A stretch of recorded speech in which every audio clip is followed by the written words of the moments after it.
Hi guys, it's Mary. I am back with another video. I promise that I'm going to be uploading more in the future. I know it's towards the end of February and I still haven't put up a 2019 video.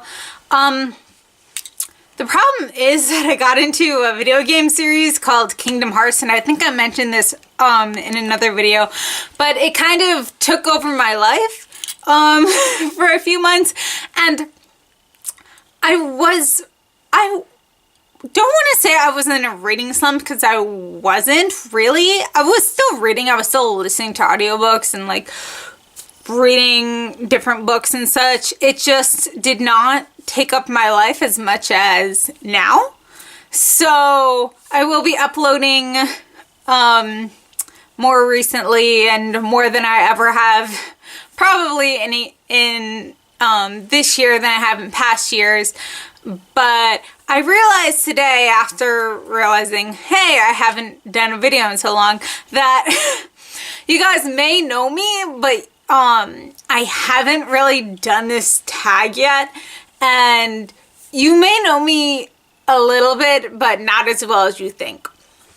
So, without further ado, here are 10 bookish facts about me. So, first of all, the first book I really remember reading and kind of memorizing too was this book about how farm animals got sick and would start like saying other sounds. I think it was called The Cow Goes Quack or something. It was like where the cow got sick and instead of saying moo, the cow would go quack, or it would go like buzz, or some sort of other farm animal sound, and it started happening to like all the other farm animals. There was this really weird book that like was meant for children, and like I understand that it was meant for children and it wasn't meant to make sense, but at the same time, even then I think I was like, this is an interesting book because I've never heard of this concept. And it was an interesting book, and it's the first book I remember reading. It's just a really odd concept, but it was one of my favorite books when I was like 5. So yeah. Number 2 is I was always known as the kid that would like have her head stuck in a book.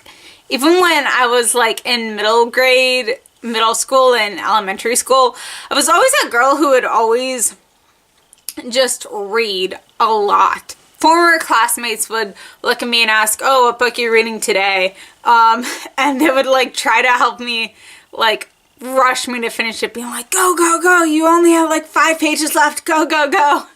And then when I took Italian, my sophomore year, I want to say, was of college, I was reading a lot more than I did when I was, say, in elementary school, even though like I was in college. But everyone in my class started like, especially my teacher, started taking a very, I don't know, a very strange interest in how many books I had, and like, oh, you finished this book in 2 days, you're on a completely different book, like, and how fast I was reading. It was very, very, oh my god, there's this like ginormous bug. So, we're just gonna move the camera this way a little bit. But it's just a really weird concept when your, whole entire class is just kind of like invested in this part of your life that you're just like really like, why are you invested in my reading life? Number 3 is that I have a Google Doc of books that are on my TBR, and it is probably updated every 3 to 6 months with me adding books and deleting books because I've read them or I've given them away. So I do keep a list. I've always kind of meant to like make a shelf or 2 or 3 or an entire bookcase out of all of my TBR books, but I don't think that's gonna happen. One, because just the sheer amount of weight that is distributed already on these shelves is kind of like amazing that it hasn't fallen yet. And two, like, I'm gonna like break up series. Like, I'm gonna break up the Outlander series. I'm gonna break up the some of the Rick Riordan book series. I'm gonna break up Game of Thrones. And I really don't like to break up series, which is one of the reasons why I don't do a colorful bookshelf, because I like to keep my series together. And plus, like, they're pretty, but like I just don't have an eye for like that color. 4 is, I just really like to wait for book series to finish so I can binge read them. So, for instance, when the 4th Twilight book was coming out, I actually didn't know that the book was coming out, and before I started the Twilight series, I just heard a lot of good things about the series. And so I bought the first 3 books, and I read them in 2 weeks, I believe. I just remember, like, loving them. And I think I had to wait, like, an agonizing amount of time for the 4th book. Even though it was, like, only a week or 2, I was just like, oh, I just want this book right now. Which is one of the reasons why I really loved the Shatter Me series. I haven't read book 3 yet, though. I still love this series, though. But when I started the series, it was originally a trilogy. She hadn't announced yet that it was going to be 6 books. And it had stopped at 3. So I was like, oh, I'm just going to binge the series. And obviously I haven't binged the series yet because I haven't, like, even read book 3 yet. But I really just love to have a book series finished, so I'm not agonizingly waiting for that next book in that series or that author's next book.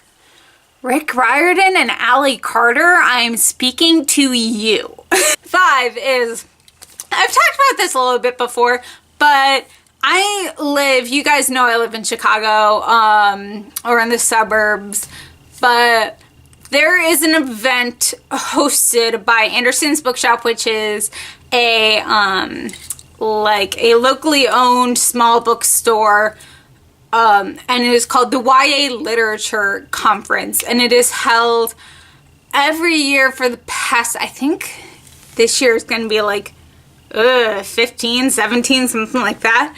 But I have gone the past 3 years, and it's just where you just sit with authors. You go to panels. It's kind of like a author Comic-Con.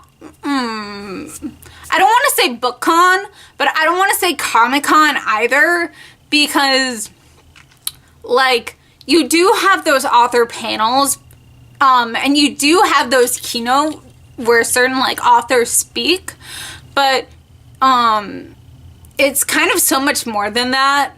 And for the most part, it actually is for teachers.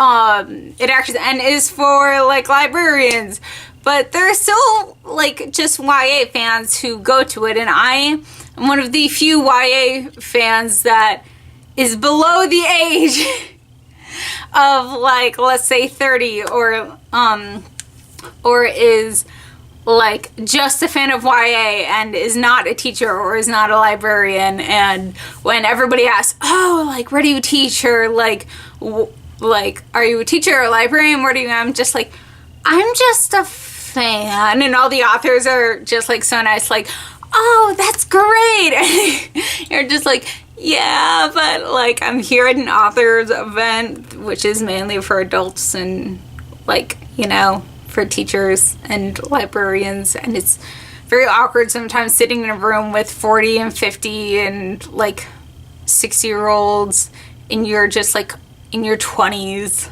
Like, I love this, but like you can obviously tell some people don't care, and I'm one of the and like I just love this event so much. I've met so many different authors. The book fell, or it went somewhere, so I'm like really hoping that like it's not stuck in my hair somewhere or like on the ground. So if you somehow see it, please alert me like down in the comments where you saw it, because I can't find it and I am scared. I absolutely cannot stand books. Number 6 is I actually do want to write my own book one day. I do feel like I do have a very good concept, and I did major in English with a focus in creative writing, but I don't feel like I'm there yet or have a good enough point for or a good enough like sense of a plot of how to get from A to B to C to this and that, and try and do that character development. I've read so many books, but when it comes to writing your own book, it's a lot harder than people think, and I think that's one of the things that like I love about it, but I also kind of hate about it. Number 7 is I always kind of preferred physical books. I was never one of those people that was just like, yeah, I like have this amazing Kindle and absolutely love it. What I had iBooks. If anybody remembers or still uses iBooks, it's Apple's version of Kindle. And so it's like, it's amazing and I love it. I just don't use it. But I used to be this really hardcore, I will not read on a tablet or listen to audiobooks. It wasn't until a few years back when I started like actually being open to the world of ebooks and audiobooks, because I had read ebooks before. I just didn't like staring at my screen for so long while reading words. It gets better when it's on a Kindle. I only had like it on my phone and my computer, but like on my Kindle, like I still have the apps on my phone and my computer for iBooks and for a Kindle, but it's so much better just like holding something. I feel like but with like audiobooks, I get a lot more done. I can just read something or like listen to something at the gym, on a commute to work. So I feel like now I'm more open to things, and I think a lot of that I attribute to BookTube, because that's when I started actually being open to the idea of a Kindle and the idea of an Audible subscription or something like that. So I credit BookTube to that, and I really, really enjoy that fact. 8, I'm going to lose you guys here, and I absolutely hate this, but I honestly think if you take away the fact that the Percy Jackson movies, like the movie adaptations, are an adaptation of a very loved, very well-known series, it is actually a very good movie. Now, I love that book series. I loved the musical. It was so much better an adaptation than the book. Than the movie. However, I still love the movie for what it is. If you can just like erase the book from your memories, or erase the fact that it's an adaptation, at least the first movie is good. The second movie is like absolute, we're not going to talk about that. That one, adaptation or not, was terrible by itself. But the first movie I honestly think is really good. And like people on the internet I've seen have the same opinion as me.